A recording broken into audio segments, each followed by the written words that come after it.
All right, everybody, let's get started in our study of numbers, okay? Who was a big numbers fan? Anybody? What kind of numbers? I can count to 10. Dan can count to 10. That's really helpful. We may call on you in a little bit. All right, Numbers is the fourth, Genesis, Exodus, fourth book of the Old Testament, or the fourth book of the Bible. And it gets its name because it begins and pretty much ends with a census that's being taken. So it is Moses numbering the people of Israel. And so that's pretty easy to remember. Anybody know what genre Numbers is? What type of book is it? Law. It's a book of law. Thank you, Sue. And who wrote it? Moses. Yes. How many chapters does it have? Anybody want to guess? I don't know, 34, 35, whatever close. Yeah, Dan said 34 or 35. Anybody else got a guess? 36. 36. Was that a guess? No. I looked it up just before. It was 36. So you were really close, Dan. Yeah. All right. And let me see if I can share our screen here, and we'll talk about the timeline that's covered. There we go. There's Ryan. Hi, Ryan. All right. Hi, Ryan. All right. The timeline of Numbers. It was about 1445 BC to 1406 BC, and it covers territory-wise from Mount Sinai to Paran to Moab. And so we'll see a little bit later the journey that takes them in those directions. So overall, the book of Numbers covers a time period of 39 years, okay? And if you were to look at what era it is, it's from the Exodus era. So you remember our three eras, there were creation, patriarchs, and then Exodus. So this is still a part of the Exodus story, okay? And if we were to talk about what is the main purpose of the book, I don't know if there's one right answer, but what I see as being the main purpose is to further tell the history of God's people as they leave Exodus and get to the promised land, but also to warn us about the consequences of rebellion, because we see that a lot. So the book of Numbers then, as I said earlier, starts with a census. And in order to count the people of Israel, you first have to count the tribes of Israel. So we're going to let Cheswin and Jalen tell us how many tribes there are.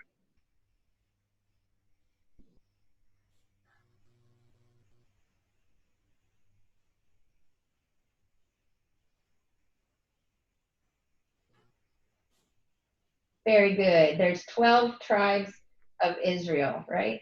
Awesome. Okay, so wasn't that good? They did good. Thank you, Yes, boys. they did. Yes.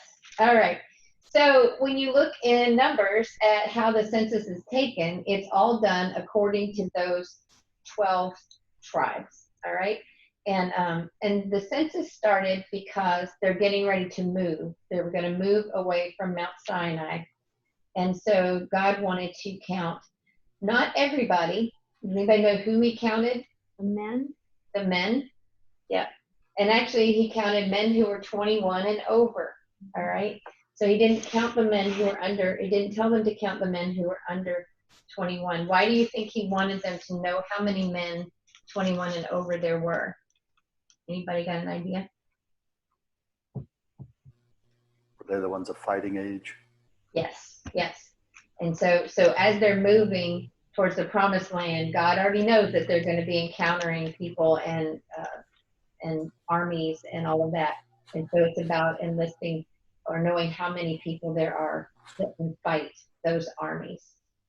And so they're counted by tribe, and we're not going to go through all the tribes, but it lists them out in order, in a specific order, and tells you then how many are in there. And the cool thing about it is that when you read through, here's the tribe of Reuben, and it had this many men. And as you keep reading, it will also tell you where they're supposed to camp. So So God's giving them instructions before they leave Mount Sinai, and this is what it's going to look like for you to count, to move rather, and to camp along the way. So each one was told a specific place to go. And so I'm going to write these on the board. Hopefully you guys can see. Because as they moved, it started with the tabernacle. So remember, they packed up the tabernacle and carried it with them. And then when they would get there, they would unpack the tabernacle and set it up. So then he said on the south side of the tabernacle would be the tribes of Reuben and Simeon and Gad. On the east side, there would be the tribe of Judah, Issachar, and Zebulun.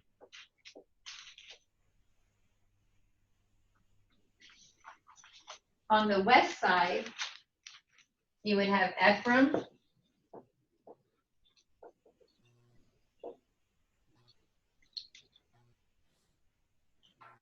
Manasseh, and Benjamin. And to the north, you would have Dan. There you are, Dan. Well, I'm doing good with it. And Asher. And Naphtali. So not only did he say this is where you're going to camp, but he also said this is the order that you move in. And so these who are over here would move first, Judah, Issachar, and Zebulun. And then those who were to the south would move second. And those to the west would move third. And then these up here would bring up the rear. And so every time they set out to move somewhere, this is the order they went in. And each of these was known by the primary tribe within them. So on the east side over here, Judah was the largest of these. And Judah was a leader in Israel. So this became kind of the Judah group. And then this down here became the Reuben group. Do you remember who Reuben was? Anybody? Was that the older brother that didn't want to kill Joseph? I think Reuben was actually the oldest. Yeah. So he was the oldest, and so he kind of led this group. And then over here, who were Ephraim and Manasseh? Were those sons of Jacob? No. Oh. Ephraim and Manasseh were not the sons of Jacob. Who was their dad? Anybody online know? Because Jacob had 12 sons. Joseph. Yes, very good. So remember, Joseph had two sons, Ephraim and Manasseh, and so God gave them equal billing as though they were sons of Jacob. Yeah. Okay. And then Benjamin was the youngest. So it kind of makes sense that Joseph's line and Benjamin would be together because they had the same mom and they were close to one another. And then up here you had Dan, who was also the largest group in this circle as well. So every time it was time to move, that's the order they would go in. And that's how they were counted as well. Cool thing about when you, go ahead, Greg. Oh, I was wondering where I guess I don't understand. Where's the Levites? So the Levites weren't counted in this. That's a good question. And so the reason the Levites weren't counted is because God said the Levites are going to be my firstborn. And so he claimed the tribe of Levi as his own.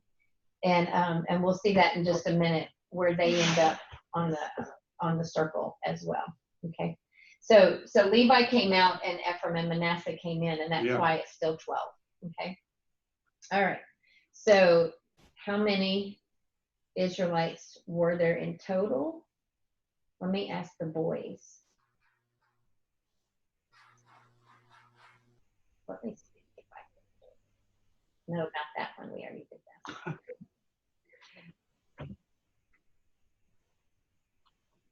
There we go.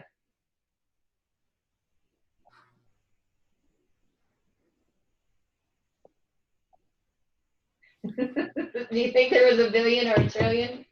Could you guys hear that on the Zoom call? No. No? Okay. That means it won't be on the video. Then your speaker volume's a little low. Okay. All right. Anyway, so they guessed $1 billion and $1 trillion. Really, that was just high numbers they were asked to give us. So overall, the Israelite men over 21 or over 20, 603,550. That doesn't count the tribe of Levi, and it didn't count the men who are under 21 or the women and children. And so, 603,550. Does anybody remember how many there were who moved to Egypt the first time? Not Boy, too- 40 or 400? Closer to 40. So, no, it was 70. So when Joseph was already there and they were moving to go be with Joseph, there were 70. And then while they were in Egypt, they became a nation, and then they're coming out, and now there's 603,000 just of the fighting age men. That's a pretty impressive number, isn't it? I think so. All right. So now let's talk about the Levites, because when you're going through the book of Numbers, after they count the men that age, then they go in, and then he goes in and counts the Levites. And so what happens is the Levites would surround the tabernacle. So you'd have here, let's use a different color. It'll work. So here on this side, you had the descendants of Gershon, and you had the descendants of Merari on the south, and on the north you had the descendants of Kohath, and then over here you had Moses and Aaron on that side. So when the tabernacle traveled, or when the people of Israel traveled, and they set up camp somewhere, they would first set up the tabernacle, and then the Levites would be around them, and then all the family groups would be around them. And each family would have had a banner that they carried, which I think is really cool. So wouldn't it be cool to have a banner with your last name on it, you know? And so that's how you knew this is Judah and this is Dan, and is because they would have their banners outside. So when they counted the Levites, there were 22,000 Levites. So those were descendants of the tribe of Levi. And you remember that Moses and Aaron were part of the tribe of Levi, okay? And so this was their descendants and their closest relatives. Interesting enough, we don't hear much about Moses' sons or his children. You never really hear what happened to his children. And so it seems that they would have been just kind of absorbed into the tribe that they came out of, and not necessarily with Moses. And so I think he was out of the tribe of Kohath, if I remember correctly. But anyway, so his kids would have been a part of that tribe, but they weren't a part of the exclusive tribe that went with Moses and Aaron. But Aaron's descendants were. But Tim, tell us what happened to two of Aaron's sons. Do you remember? The two that died? Because they had an unauthorized fire, right? Strange fire. Yeah. Yes. So Aaron had 4 sons, I think it was, and 2 of them got killed. So then here what you see is the 2 remaining sons and their descendants. Okay. But God said that he was going to take the tribe of Levi to be his firstborn sons. And so he said, in the same way that at the Passover he had claimed the firstborn of every woman in Egypt, so he would do with Israel, and that those would be dedicated to him.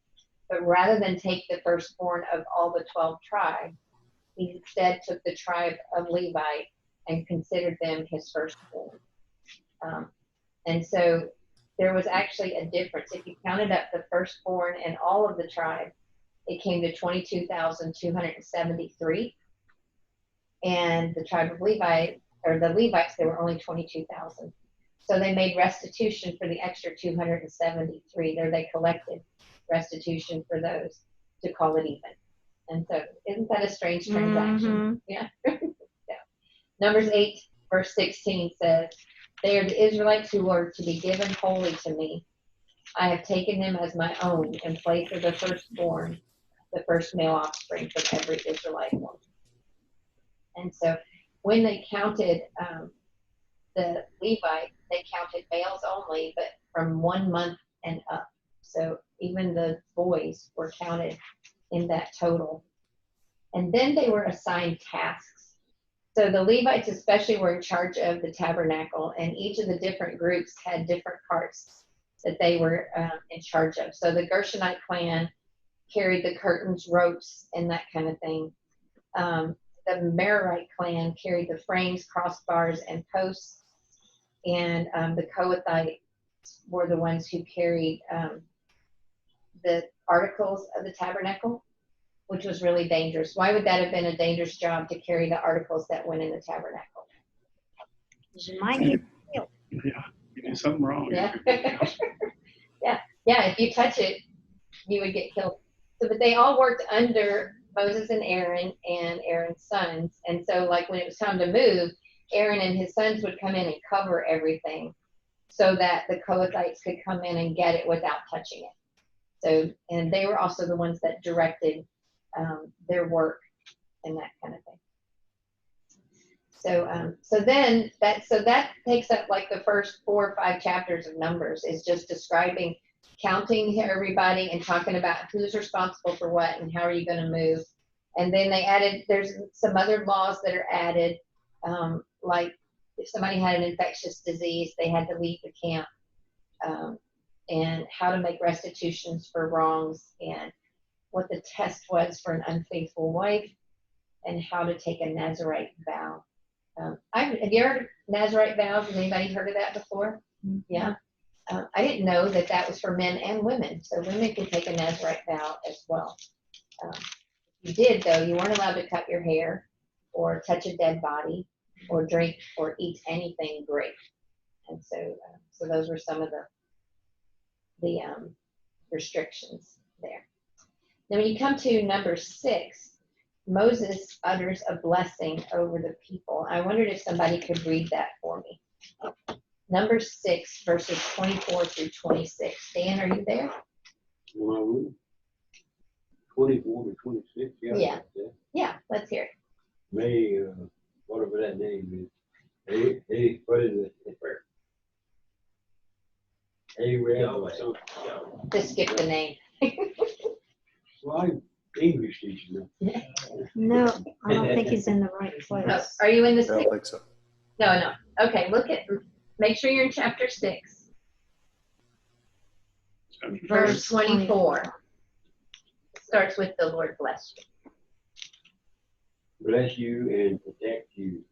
May, that would be, make his face shine on you and be gracious to you. May, look with favor on you and give you peace. Very good. Very good. Thank you for reading that. Do you know what Yahweh is? Yahweh, it's the Lord, right? What are you reading from? Did you go back to King James? I don't know, it's a holy Bible. Yeah, it works. So that was the blessing that Moses spoke over Israel. Does that sound familiar to anybody? Have you heard that blessing Mhm. before? Yeah, we've heard that quite a few times. All right, so that was the blessing, and then it was time to move. And so let's see if I have a slide for that. Not listening to them again. There we go. Israel is on the move. And you remember how they moved how they knew where to go during the day? Bryce, what was it? Pillar of cloud and pillar of fire. Yes. So the cloud was during the day, and then fire was at night. Okay. So every time the cloud started to move, they would get up and follow it, right? And then if the cloud stayed still, that's how they knew that's where they were supposed to stay. So, and then the cloud would come down over the tabernacle, and that's how they knew that they were supposed to stay there. Every time they did that, every time they got up and moved, then each of the tribes had to bring an offering to the Levites. And Moses would go into the tent of meeting while they were there and speak to the Lord. And God would speak to him back from the top of the Ark of the Covenant. So you remember there was these 2 cherubim up there, and the voice, God was said to dwell between them, and that's where his voice would come from. So Moses would talk to him. And also then the Levites, every time, they had to be cleansed and purified and presented as a wave offering before they could do the work of keeping up the tabernacle and everything. And the ones who served in the tabernacle, you had to be men between the ages of 25 and 50. So you remember, before the Levites, before those who were carrying all the articles had to be between 30 and 50. Now to actually serve in the tabernacle, you had to be between 25 and 50. After the age of 50, you could still help if you wanted to, but it wasn't your responsibility. So I think that we should adopt 50 as the new retirement age based on Yeah. which means in here, Ryan and Bryce, you have a lot to do, as do Elizabeth Ann and Ron. Okay, so y'all get good. Yay. No, not me. I'm not a male. Yeah, oh, sorry, that's true. I get a break. Yeah, okay, Ron, you heard it. It's all on you now. All right, so how would they know when it was time to go? Cloud would lift. The cloud would lift. And so this is how God guided them through the desert. And I think, what can you imagine how many times do you wish you knew where God wanted you to go? All the time. And there he was, come this way, right? Yeah. And so I think that's a pretty amazing story. So in Numbers 10, we see that they've traveled from Mount Sinai and eventually entered the desert of Paran. And there we see in the desert of Paran what happens over and over again. The Israelites complained. And see how they're whining and complaining. And I think that's Moses. Even the dog is complaining. That's Obi right there. and so they complained over and over again. The first thing they complained about was their hardships. This is so hard. And so they were unhappy about that. And you know what God's response was? Suck it up. No.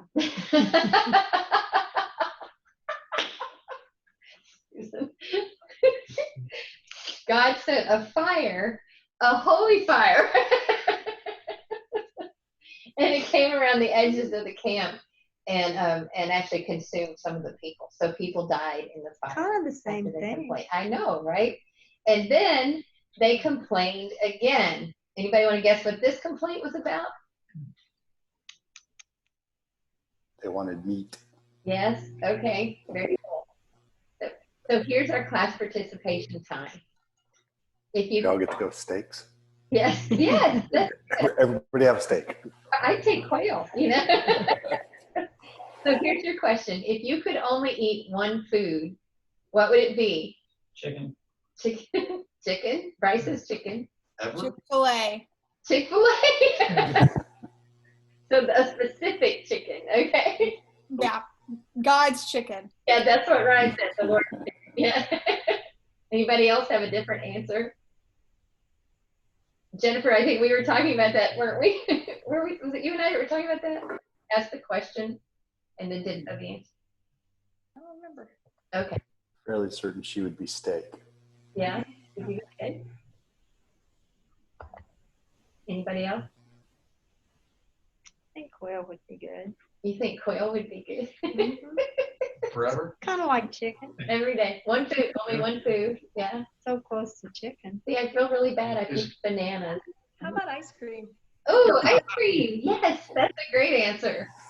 That does not sound very healthy. No, well, they didn't ask what was healthy. But that'd be- If it's ice cream from God, it would probably be healthy.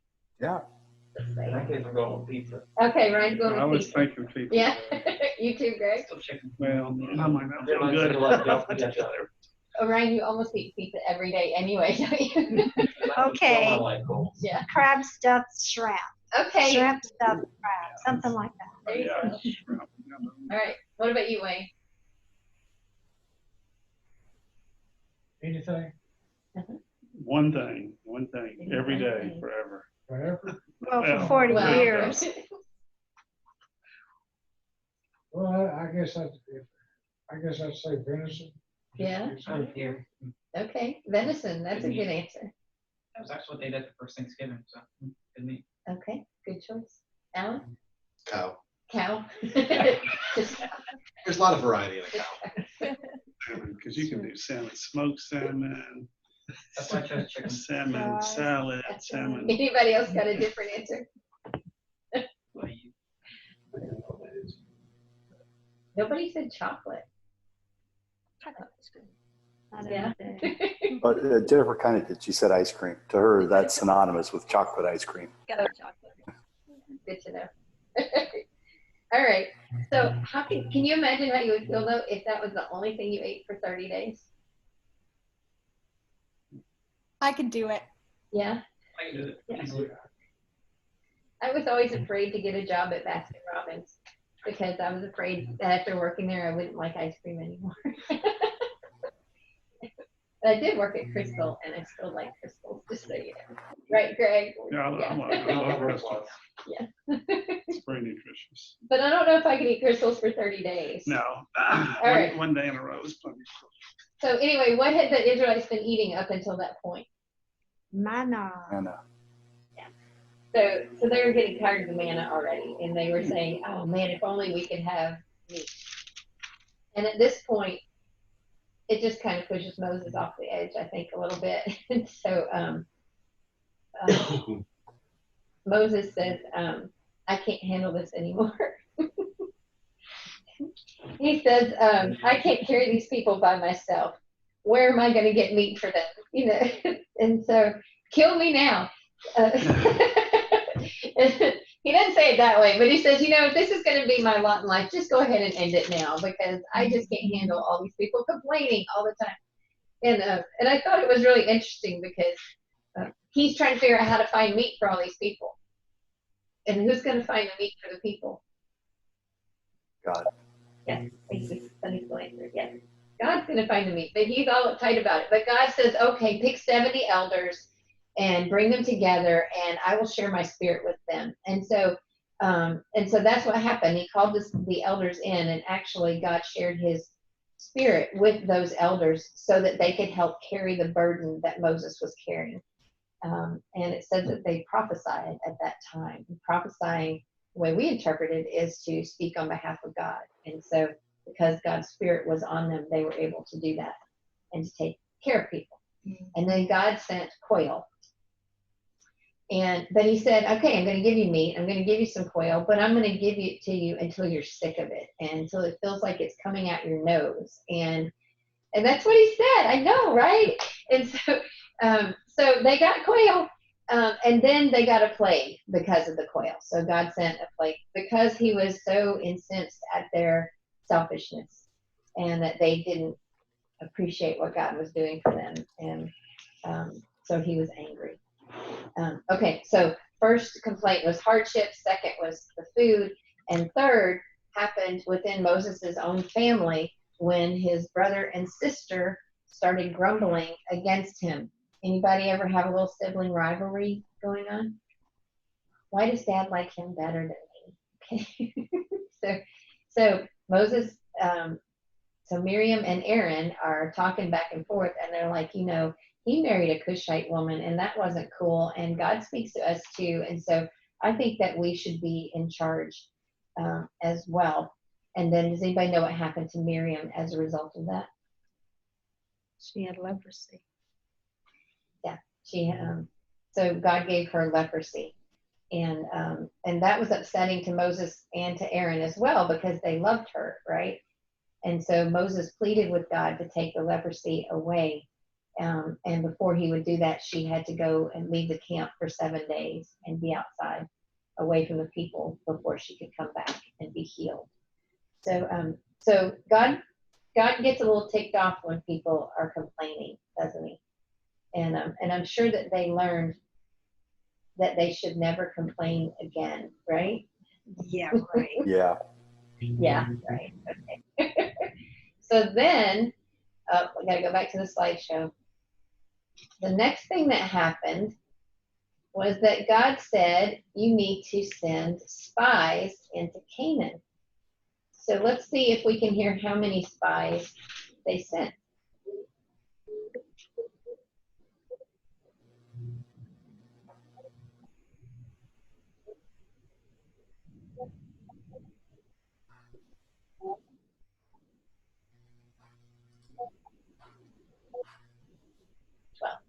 God sent 12 spies. I promise that's the last time they count. So in case you're doing, oh no, she's doing that again. All right. So God told them to send 12 spies into Canaan to check it out. Okay. Does anybody know how long they were gone?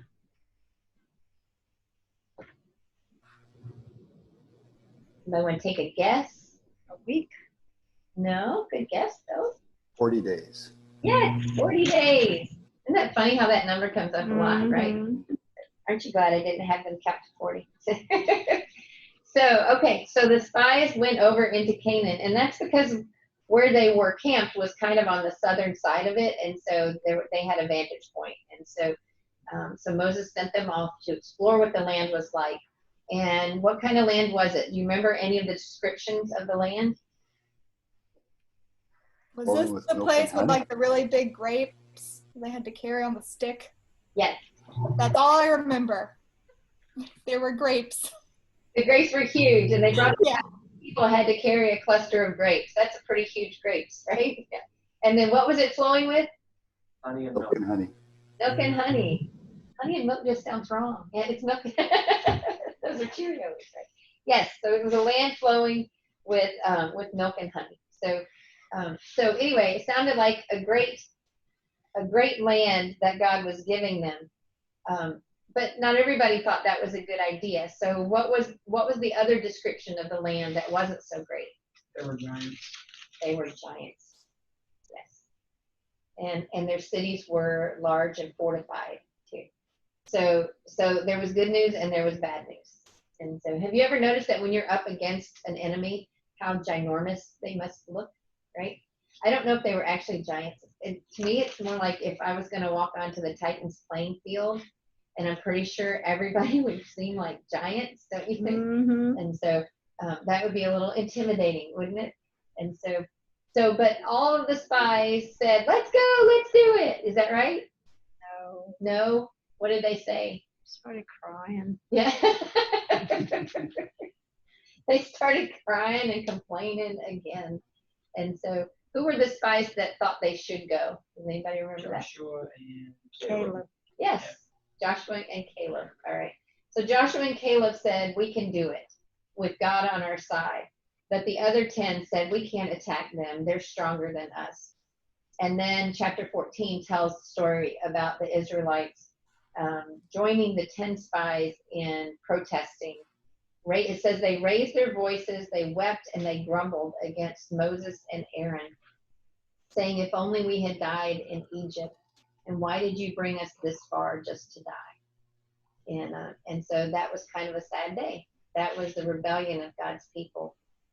Moses and Aaron fell on their faces before the assembly, and Joshua and Caleb tore their clothes, which was a sign of mourning, and said, if God is with us, he will give it to us. Don't be afraid. And the people of Israel even talked about stoning Aaron and Moses and Joshua and Caleb to death. And so actually, when I was reading through all of that, it kind of reminded me of some of the stuff going on now, doesn't it? Mhm. They didn't believe, and they were angry, and they were looking for somebody to take it out on. So I need a couple of readers. Let's read what God's response was in chapter 14, verses 11 and 12. Greg, are you there? I am there. Okay. 11 and 12. Yeah. The Lord said to Moses, how long will these people treat me with contempt? How long will they refuse to believe in me? In spite of all the miraculous signs I have performed among them, I will strike them down with a plague and destroy them, but I will make you into a nation greater and stronger than they. So God's not too happy with them, was he? He was a bit angry. And then Moses talks to him and appeals to him based on God's reputation. And he said, the people of Egypt are going to hear about that. And they're going to know if you rescued them out of Egypt just to bring them here and kill them all. And that's not going to make you look good. And then Moses reminds God that you are slow to anger, abounding in love, and you forgive sin and rebellion. And so isn't that an amazing relationship they had, that Moses could talk to God that way? All right. Somebody then read God's response. 14 verses 20 through 23. Anybody got that? I've got it. Okay. Then the Lord said, I have pardoned according to your word.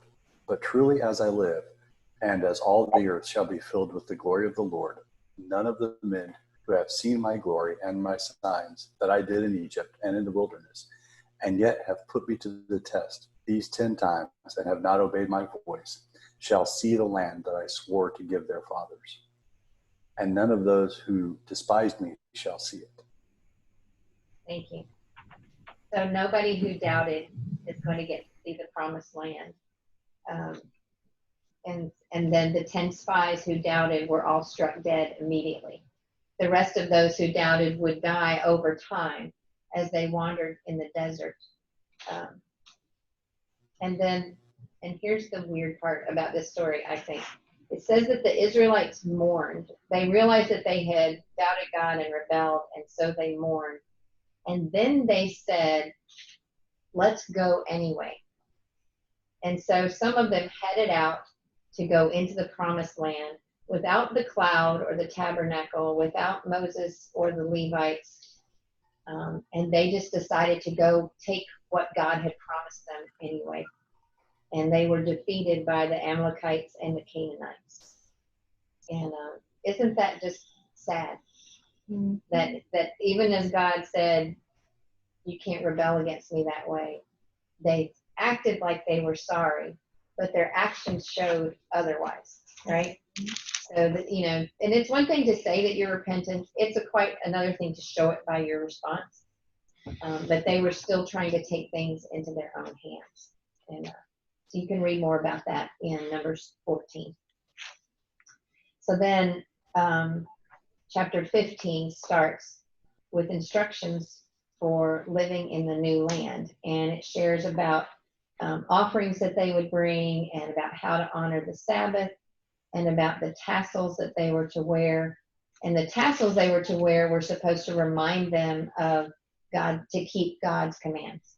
And he said, tie these tassels on your clothing so that you remember. And then what happens next? The Israelites complained again. Weird. I know, right? Okay, but this time the complaining kind of came from a weird place, because this time the complainers were the Levites. Yeah. And so the Levites and some from the tribe of Reuben came to Moses and to Aaron, led by Korah, and with Dathan and Abiram, and they said, how come you guys get to be in charge? So they wanted to be in charge too, right? And they said, why do you set yourselves above everyone else? And then Moses said, well, you just want to be priests too. But that was not what God had called them to do, right? So Moses said, well, let God show us who belongs to him and who is holy. And so he told each of them to bring censers with incense together. And he said, and to light their incense. And he said that those who die in a natural way will be called by God, but those who die in an unexpected or radical way will know we're not of God. And so God opened up the earth as they stood there and swallowed up the 3 leaders and their households. So like it was an earthquake that happened, and they were everybody was in front of their tents.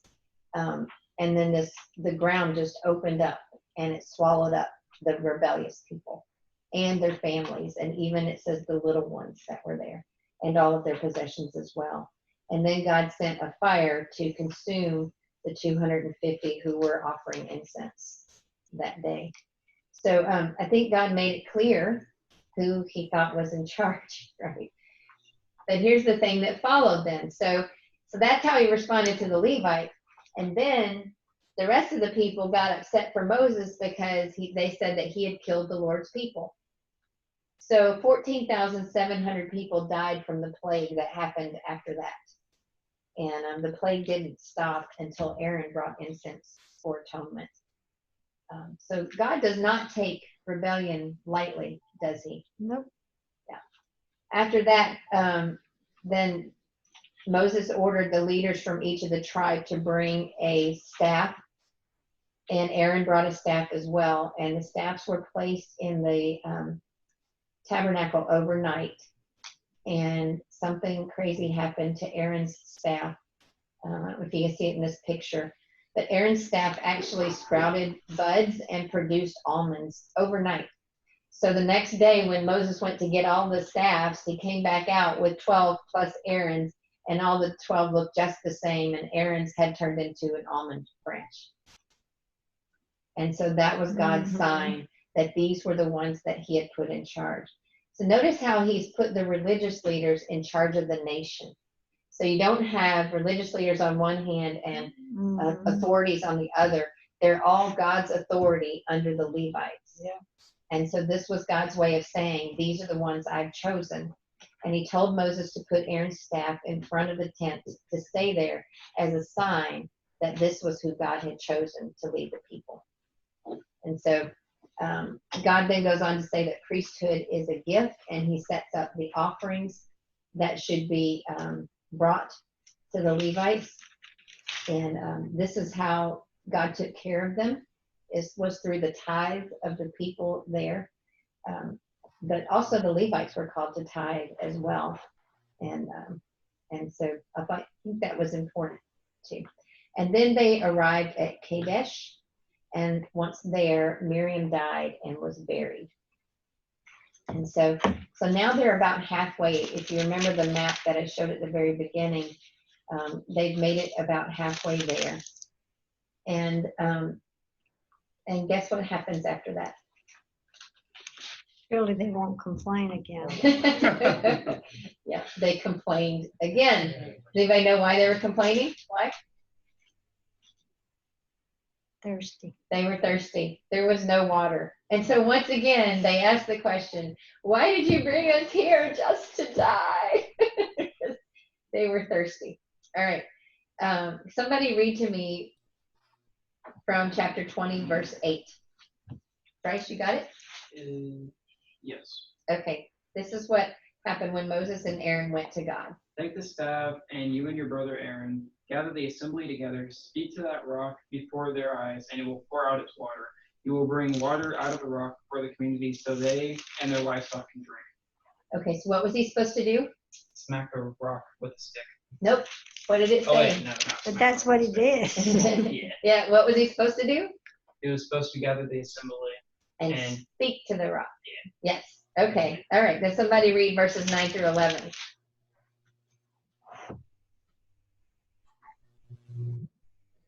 I can read it. Is someone reading it? No. Okay. 9 through 11. Yes. So Moses took the staff from before the Lord as he had commanded him. Moses and Aaron gathered the assembly together before the rock, and he said to them, "Listen, you rebels, shall we bring water for you out of this rock?" Then Moses lifted up his hand and struck the rock twice with his staff. Water came out abundantly, and the congregation and their livestock drank. All right. So he struck the rock, but that wasn't what God told him to do. And water did come out. And I think it's cool if you realize how much water came out. Because remember how many there were? There were over 600,000 Yeah. just men. Plus they had livestock as well. And so this would have been like a lake's worth of water that came gushing out of that rock. So on your screen, I have like a drawing of what that might have looked like for the water to be running out. And then on the other side is an actual rock that's in that area today that you can still see. And it has the, I don't know how to move that box. There. Oh, look, I'm moving you down. Let's see, that's where the rock split and the water came out. So they called this the Rock of Horeb. And I don't know if that's the actual rock or not. That's But it'd cool. be kind of cool to think about it. And if a person was standing there, the person would be like very tiny next to the rock there. So, okay, and then somebody read verses 12 and 13.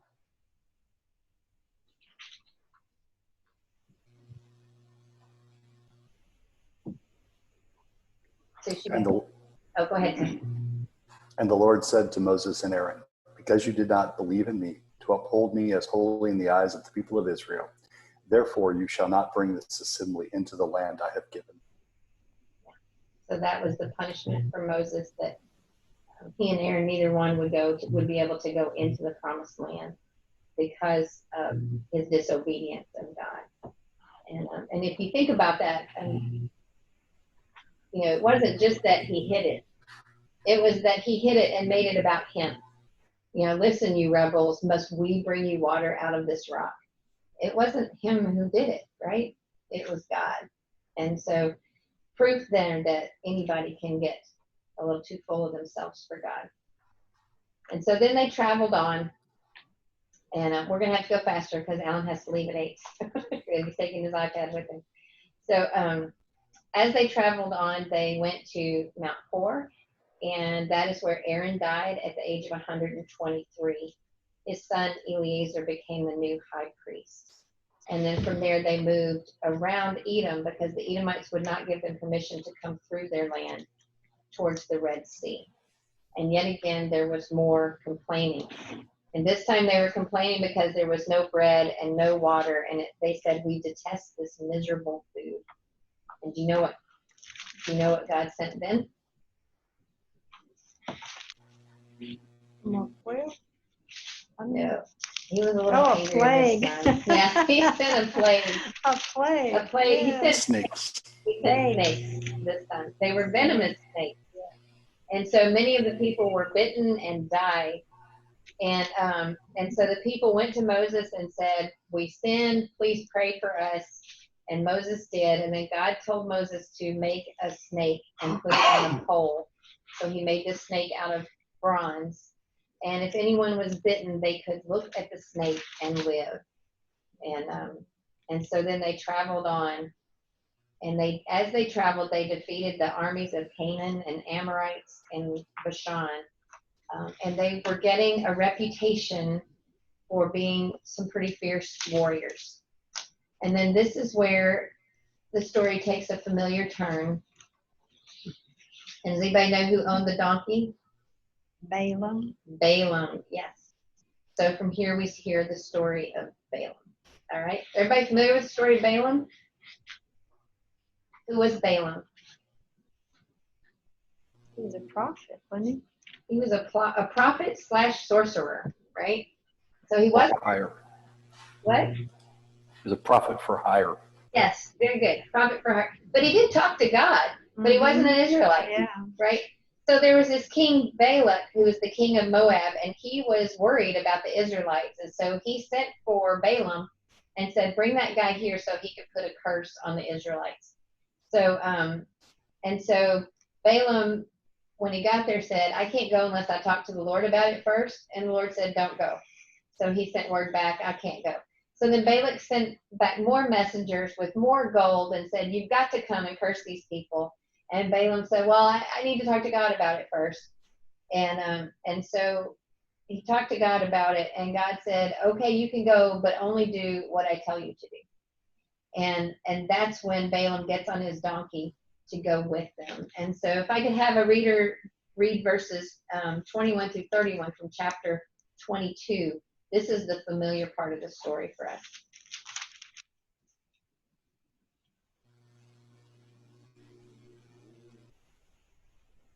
Balaam got up in the morning, saddled his donkey, and went with the princes of Moab. But God was very angry when he went, and the angel of the Lord stood in the road to oppose him. Balaam was riding on his donkey, and his 2 servants were with him. When the donkey saw the angel of the Lord standing on the road with a drawn sword in his hand, she turned off the road into a field. Balaam beat her to get her back on the road. Then the angel of the Lord stood in a narrow path between the 2 vineyards with walls on both sides. When the donkey saw the angel of the Lord, she pressed close to the wall, crushing Balaam's foot against it. So he beat her again. How far? 31. Then the angel of the Lord moved on ahead and stood in a narrow place where there was no road to turn, either to the right or to the left. When the donkey saw the angel of the Lord, she lay down under Balaam. And he was angry with her and beat her with his staff. Then the Lord opened the donkey's mouth, and she said to Balaam, What have I done to you to make you beat me these 3 times? Balaam answered the donkey, You have made a fool of me. If I had a sword in my hand, I would kill you right now. The donkey said to Balaam, Am I not your own donkey, which you have always ridden to this day? Have I been in the habit of doing this to you? No, he said. Then the Lord opened Balaam's eyes, and he saw the angel of the Lord standing in the road with his sword drawn. So he bowed low and fell face down. Thank you. All right, so the donkey could see the angel, and then God enabled the donkey to speak. After that, Balaam goes on to Balak, and he has altars built and sacrifices made. And because Balak's like, okay, now you have to curse him. But every word that came out of Balaam's mouth was a blessing over Israel instead of cursing. And so Balak took him somewhere else and said, no, now do it again. This time curse him. And then a blessing came out instead. And so that kept happening. And then Balak told Balaam to go home, and he wasn't paying him anything. And so Balaam warned Balak about what the Israelites were going to do to his people. Balaam was still apparently not on the Israelite side, though. In spite of hearing from God and speaking on his behalf, still didn't really commit himself to God. And one of the things he did was he convinced the Moabite women to seduce the men of Israel and persuade them to worship Baal. And that happened in chapter 25. And it says that they went to the sacrifices and they ate and they bowed down to Baal. And we find out later on that they were following Balaam's advice to trick the men of Israel. And so God once again was angry with the Israelites. And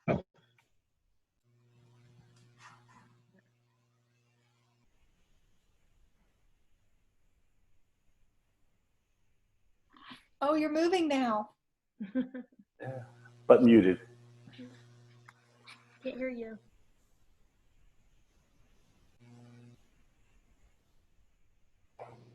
okay, sorry, I don't know what happened. You were there and then you were gone. So, all right, so what we concluded then was that 24,000 died in the plague that God sent after they started worshiping Baal. And the only reason the plague stopped was because of Phinehas, who was Eleazar's son. And he actually killed a man who had brought a Midianite woman into the camp for unsavory purposes. And God saw Phinehas's zeal for him and stopped the plague that was going on. And then after that, there's a second census. And here's the interesting part. At this point, there was a second census taken. None of these were the same people that would have been counted in the first census because they've all died, because it's all this 40 years has passed. But the number that they counted was 601,730. You remember the number before? It was 603,500. So it's like a 0.03% difference in overall the numbers between the first census and the second census, which is pretty amazing considering how many people had died. And from this point on, then you really just see the Israelites preparing to go into the promised land. So Moses appoints Joshua to be the next leader, and they end up taking revenge on the Midianites, and where they sent 12,000 into the battle along with Phinehas as their priests.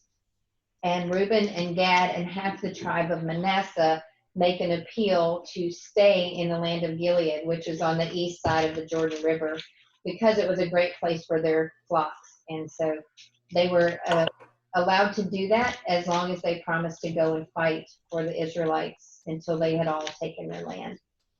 And then chapter 33 is a summary of their travels and concludes with God's instruction to drive everyone out of the promised land. And he says that you have to destroy their idols and high places, and then distribute the land by lot according to clans. And he said, if you don't drive them out, they will be thorns in your sides. So we got a little foreshadowing there.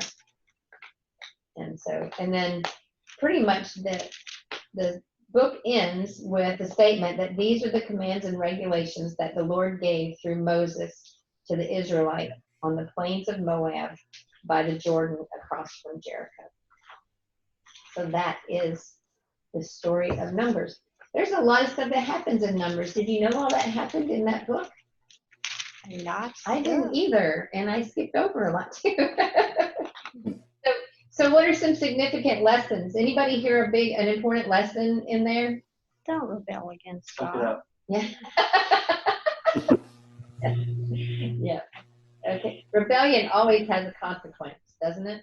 Yes.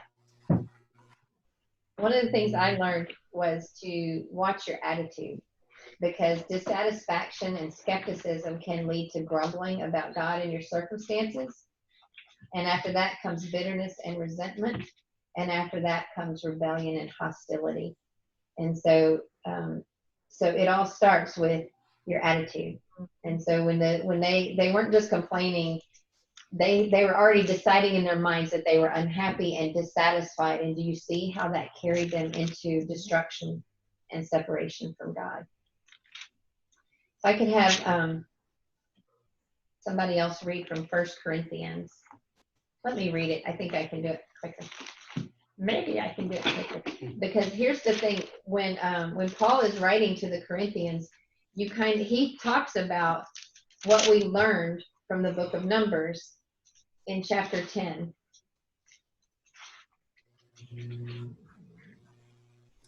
And he says, I don't want you to be ignorant to the fact, brothers, that our forefathers were all under the cloud and that they passed through the sea. They were baptized into Moses in the cloud and in the sea. They all ate the same spiritual food and drank the same spiritual drink, for they drank from the spiritual rock that accompanied them, and that rock was Jesus. Nevertheless, God was not pleased with most of them, and so their bodies were scattered over the desert. Now these things occurred as examples to keep us from setting our hearts on evil things as they did. Do not be idolaters as some of them were, as it is written. The people sat down to eat and drink and got up to indulge in pagan revelry. We should not commit sexual immorality as some of them did. And in one day, 23,000 of them died. We should not test the Lord as some of them did, and they were killed by snakes. And do not grumble as some of them did, and were killed by a destroying angel. These things happened to them as examples and were written down as warnings for us, on whom the fulfillment of the age has come. Amen. And so you see that even Paul is referring back to what happened and said, remember their examples. So even though in the New Testament we're not under the same law, they are still examples of us of what happens when your heart is bent away from God and when you pursue things that are destructive and outside of God's will. And so we learn that as a warning.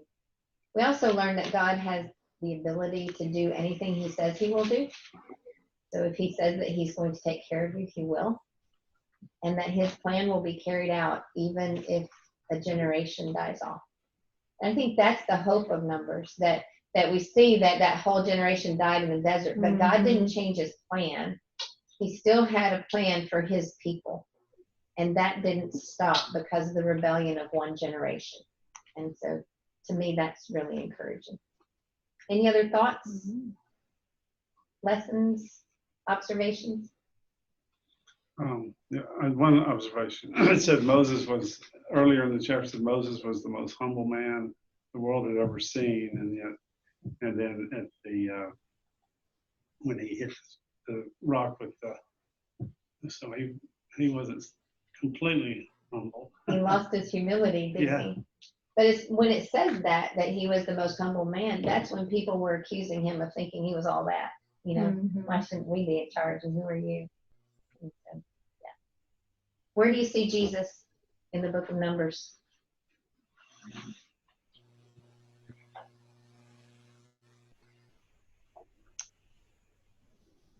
All through, like when the bronze snake, that was definitely a salvation for them. Yeah. In bye, Alan. Everybody say bye. Bye, Alan. I think you're still logged in, Alan. Hey, Alan, you're still logged in. Just so It's you- okay. Okay. Sorry. I didn't know if you're still logged in, if it would talk or whatever. I'll make sure it's just that. Okay. Love you. Love you too. All right. So in John 3, when Jesus is talking, he actually references the bronze snake. And he said that just as the Israelites were healed when they looked at the snake, so also men would be healed or saved from the sickness of sin when they looked to Jesus. And both of them were lifted up. And the healing came not because of the power in the snake, but because of the faith in God that caused them to look, right? So very good answers. Any other places where you see Jesus? Water from the rock. Yeah, the water from the rock. He's our living water. Yeah, he gets the living water. Very good. The need for a sacrifice. If Numbers doesn't do anything else, it convinces us that people are just inherently rebellious. Aren't they? That in our flesh, none of us is worthy. And I think the other thing we see that parallels Jesus is the forgiveness that God showed. That because there were times when I'm just gonna kill them all. I'm just killing them all. And it's like, no, don't kill them all. You know, so he would just kill some of them. You know, so even in those moments, he had forgiveness. He had mercy, right? And I think this all kind of points us to the direction where we're starting. Later on, we'll see the need for Jesus because we realize that the Israelites are probably not that different from us, and who of us can survive and be in a relationship with this most holy God. If even Moses strikes the rock, you know, and the answer is none of us unless we have Jesus. So, yeah, there you go. Amen. If I were to pick a memory verse for this, it would be Numbers 14, verse 23, where God said, "They will never even see the land I swore to give to their ancestors. None of those who have treated me with contempt will ever see it." And I think that represents the reminder and the warning that this book gives to us. Amen. All right. That was Numbers. I'm sorry. That's a lot of information. Yes, it was. All right. Next week, we're going to be in Deuteronomy. Raise your hand if you're teaching Deuteronomy. It's me. And you have homework, everyone, class. Have any of you heard of the Bible Project? I can only see 4 of you. Yes. I don't know. Some no's. Some no's and some yeses. Okay. So either write this down or I'll send out an email reminder. But look up the Bible Project, and they do short videos for every book of the Bible. And I want us to watch the one for next week, and then we're going to do some discussions about it. So if you forget, it's okay. You can still talk. But I don't remember a lot of Deuteronomy off the top of my head, so the video is very helpful. It just kind of does a quick overview in like 7 minutes. So if you have time, please watch it. Okay. So better to have a 7-minute overview than an hour-long one, right? Well, we're going to do both, but we're going to be prepared for the hour-long overview. Awesome. I'm going to do my homework. How about you guys? Yes. Yeah. There's 2. The overview, the other one's the book of, they're both by the Bible Project, both have 7 minutes. Okay. There's 2. One says overview. Read the overview. Do the overview one. He said, Elizabeth, he said one says overview and one says The book of Deuteronomy. the book of Deuteronomy. There are 2 videos listed. So we'll just look at the one that says overview. Is that? Yeah, let's do that one. Okay. All right. That sounds good. All right. Well, let's close in prayer. Elizabeth, will you close us in prayer? Yeah, sure. God, we're thankful just for another night to come together in person and virtually to learn more about your word. God, we thank you that when we fail and when we complain because we can't see the full plan or we question and rebel, God, that you are still there, that you offer forgiveness and grace. And we thank you just so much for this time to talk and learn and grow in understanding as we all come closer together studying your word.